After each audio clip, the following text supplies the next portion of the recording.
Joselyne Umutoniwase is adding the final touches to her latest collection before she heads to the Milan Fashion Week. She is the first Rwandan designer to be invited to the prestigious event. I'm very excited. It's something I've been looking for the last 6 years. Milan, New York, Paris, plus also London. Those are the biggest fashion city.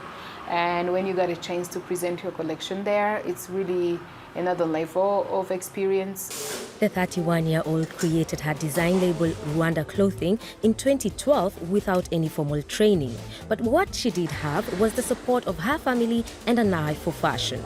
She sold her very first pieces for $800 and invested the money in starting a business, which today employs more than 35 people. She always wants to change the fashion in Rwanda, and she wants to make it big since we started. So she always developed more ideas and more ideas. So I'm always proud of her.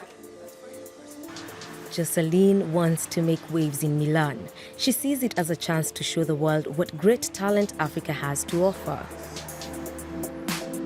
Before I started the collection, I was thinking, what am I bringing there, which they don't have? They have seen everything.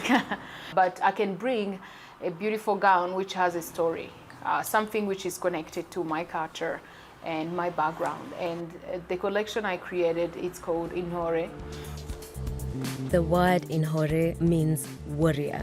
Elements of these historical pictures are clearly reflected in Joselyne's collection. So it's one of the traditional wrap, which it has a lot of strings. Mainly it was made out of like a cow skin. And I said, okay, I don't want to use a typical fabric they use, and I can create that with this kind of beading. From Lagos to Cape Town, Africa has a vibrant fashion scene today, and yet it's still neglected at an international level. That being said, you can find African influences everywhere, from Valentino haute couture to the racks of H&M. The last few years, I've seen designers on catwalk, on magazines, having creativity and inspiration typical from Africa. You can talk about Maasai Kenya, you can talk about South African, Zulu way of dressing. It's nice, but it should be more recognized that this is inspirational taken from Africa.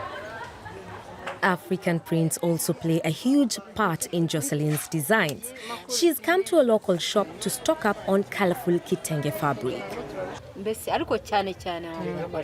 say that it's any women in Rwanda own at least a piece of kitenge.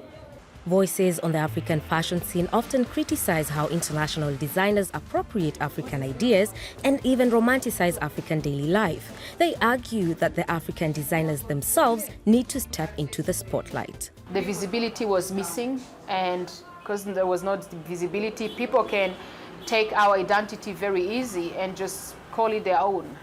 I want to show to the people, look at us in a different way. Joselyne is ready to take to the international stage. Next stop, Milan.